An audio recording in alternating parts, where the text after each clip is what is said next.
Hey there, welcome back. Now from this lecture, let us start our task with authentication. Now before moving to any of the topic, make sure you understand the difference between permission as well as authentication. So let me jump onto the documentation part, click on the API guide and then select authentication. Now here, before reading anything else, just read this particular note. That don't forget that authentication by itself won't allow or disallow any incoming request. The basic thing is authentication just proves that a user is logged in or a user is a valid user. That's it. The other side, which is if a user can access this or not, is controlled by permission. So remember, whenever we are going to work with any type of restriction, that will be through permission class. With authentication, we will talk about how to log in. There are different types of authentication. We will cover that. So this is something really basic which most students get confused. And here also they have attached this permission documentation. So make sure you have understanding about this. Now let's talk about authentication. So authentication helps us to check each incoming request. It can be a GET request, POST request or any type of request, and check if the request is coming from an identified credential, person, user, whatever you want to call. That means a valid user, someone who has currently registered to send this request. So this is the major aim of authentication. You can simply call this as someone who is trying to log in and then access something.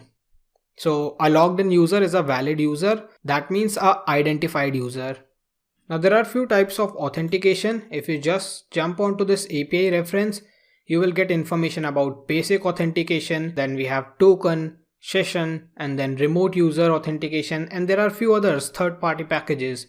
So not all of them are required. I must say there are two important ones, which is token authentication as well as JWT authentication, which is Json Web Token authentication. We usually implement it through a third-party package. And token authentication is with Django Rest Framework itself. We will start our task with basic authentication. So it is not recommended by any one of them. That means it is not recommended by Django or it is not recommended by DRF itself. This is only good for testing purpose. So here also it is mentioned that basic authentication is generally only for testing only. It's a good habit to test this out.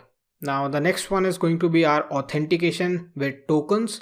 So this one is pretty important. This one is going to be pretty time consuming, and this one can help you to implement backend and then connect with your mobile app, your native desktop, any type of other requests. So this works well with any type of application, and we are going to understand this properly.